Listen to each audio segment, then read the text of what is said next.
How to overcome fear of job security.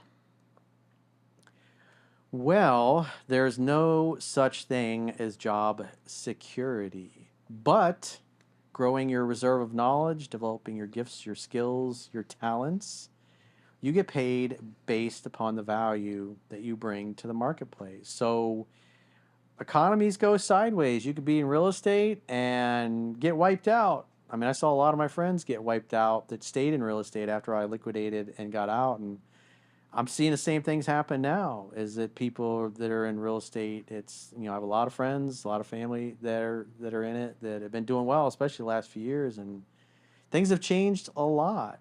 And so, if you lose your job, you should have the ability to go get a job somewhere else. Again, it's all based upon you and how you develop yourself. You can't just be somebody that goes and gets a job and learns.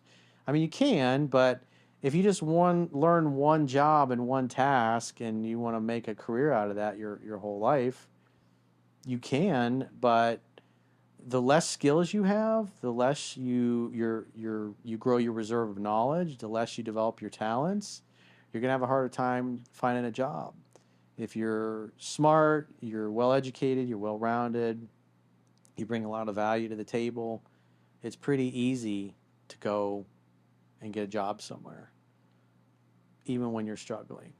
Mm. So that's why there's always another level to grow to. There's always another level to evolve to. You can always grow your reserve of knowledge. You should always be challenging your mind. You should always be trying to learn new things, learn from other successful people. Because Yeah. that's one of the things I started doing when I was real young is that I was just an average pasty white guy from Palmetto Beach, Florida. And I wanted to be rich and successful and I wanted to date pretty girls.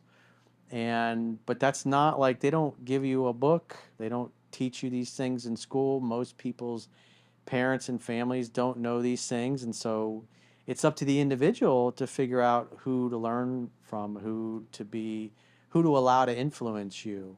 And it just really boils down to how much you develop your skill yourself. Are you always learning? Or do you look at your problems like, what's good about this? What can I learn about this? How can I grow from this? How can I become better?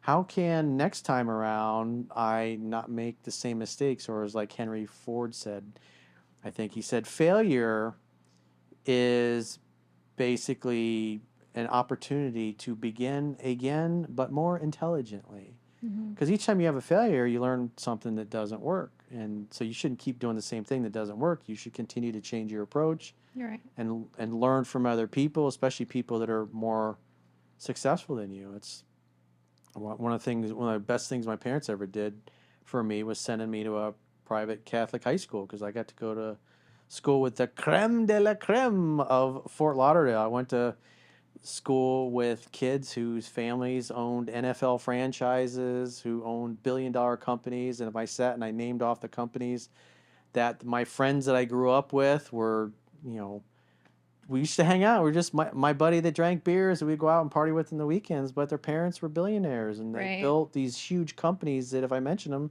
you would all know who they are. And just being around people like that and getting exposed to them and realizing, oh, that's just my drunk friend. And oh, Right. yeah, his parents happen to be billionaires and they have nice houses and they have great parties. And when you are exposed to people like, especially you have kids and you expose your children to people like that, like what it did for me is it made me realize that this guy, he ain't any smarter than me. I can do everything that he has done. Even Steve Jobs said the same thing. He said that everything that we see as the world around us was made by people that aren't any smarter than you and I, and you can change it. He was Right. right. As he said, make a big dent in the universe. And so as you grow your reserve of knowledge, you develop your gifts, your skills, and your talents, that's how you earn more money as you get older. Most people don't focus on that. Most people, they finish high school or they finish college. Even a lot of doctors, it's their education stops when school is stopped. They don't really read much. They're not constantly feeding their minds. They're not constantly reading books on business or trying to get better Yeah. or learning from other people. And what's so cool now with like YouTube and videos is any person that's ever really accomplished anything successful. I mean, we just had Charlie Munger just died. What was it? He was almost 100, 99 years old. Hmm. Warren Buffett's partner, a multi-billionaire guy, one of the most successful investors in history. And there's a shit ton of events and things that he did, public speaking events where he was interviewed, and it's just constantly he's giving out nuggets of knowledge Yeah. that he spent a century of his life basically learning and acquiring these things and making billions of dollars. And just sitting down and watching speeches or talks or lectures or interviews of somebody like a Charlie Munger or a Warren Buffett, or somebody that create, like even Jeff Bezos now.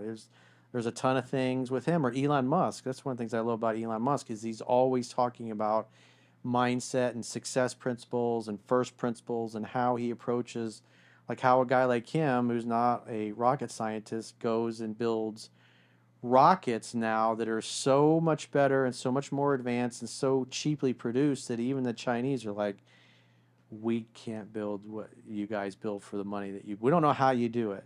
Yeah. And but this guy's not a rocket scientist, but it's his mindset and the way he approaches problems and the way he builds out teams and the kind of people that he brings into his teams. And you can see interviews of a guy like this talking, somebody that's actually doing it Mm-hmm. versus hoping to get into some Ivy League college like a Yale or a Princeton or whatever, Yeah. where for the most part you're learning from a lot of people that are just professors. Mm-hmm.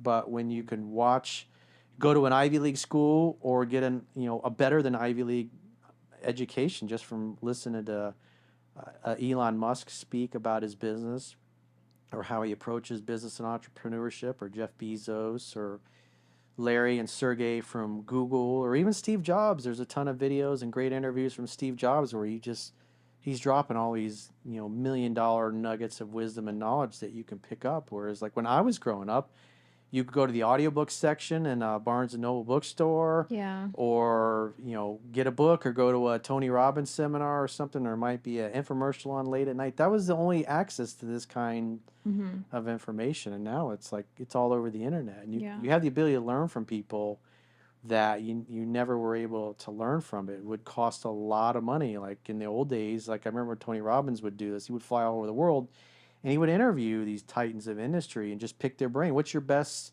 success tips? How did you get to build this $1 billion company? How did you come up with the idea? How did you get it financed? And just suck as much wisdom out of these people as possible. And he put it in tapes and CDs Mm-hmm. and then sell it. And now you can just pretty much go to YouTube and watch this stuff for free Free. Yeah. and educate yourself on, because really smart, really successful, like, Ray Dalio, Bridgewater Capital was, $1 billion hedge fund. They were the most successful hedge fund in all of history. Mm-hmm. And he wrote a book, I think it's called Principles, where he's basically trying to, because he's in the latter stages of his life, Mm-hmm. and he knows he ain't going to live forever. He's got what, maybe 10 years left, 20 years tops Yeah. before he croaks.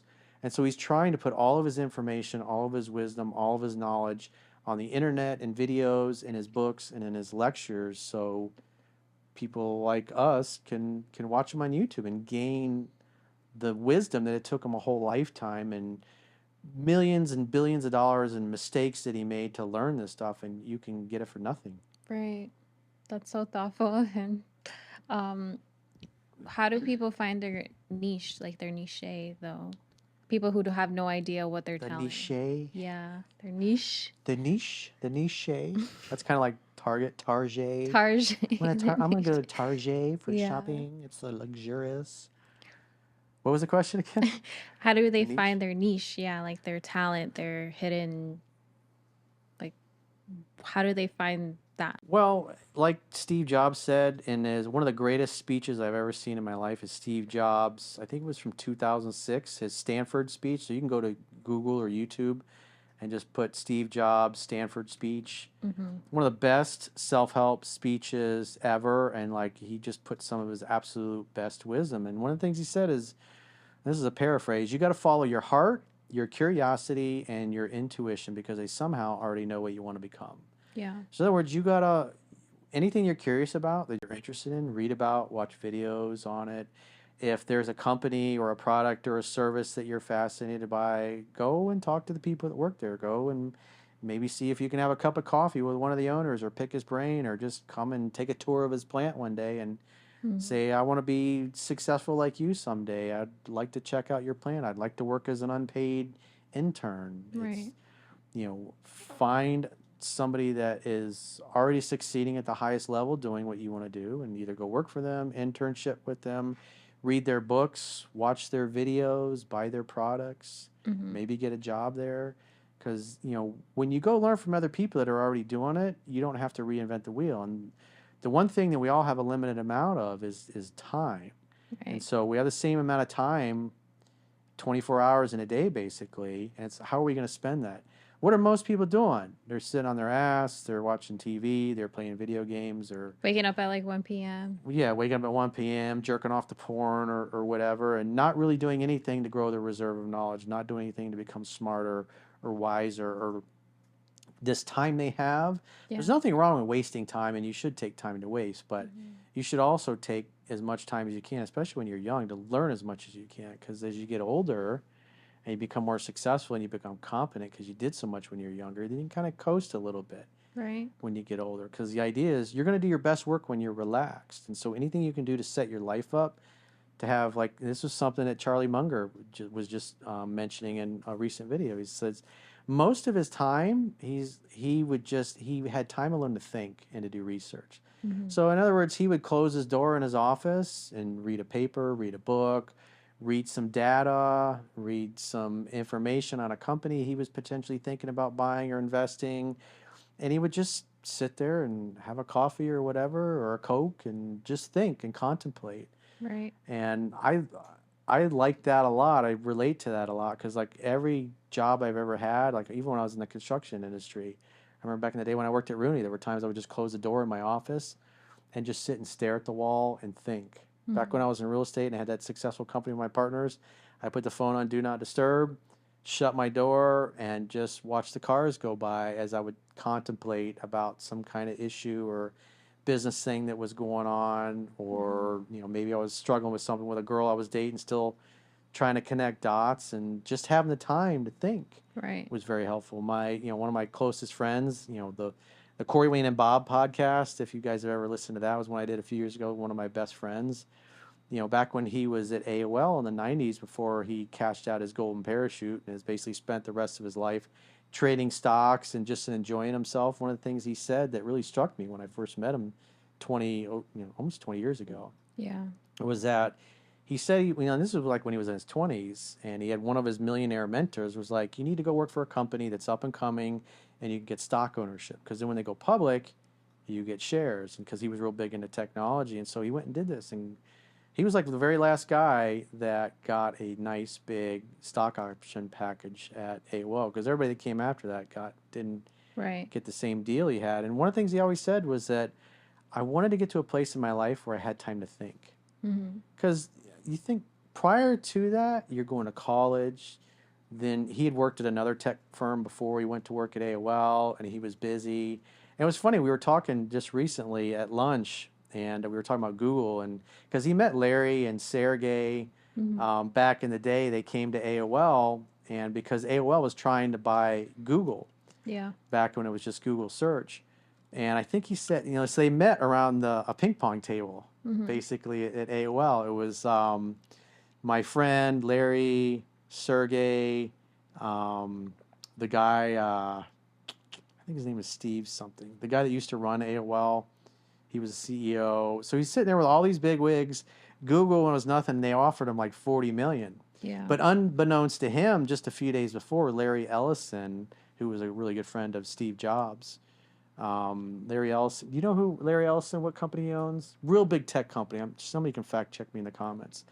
But Larry Ellison had just given them $100 million, and so when they're like, "Yeah, we're going to give you 40 million for your company," they just kind of like,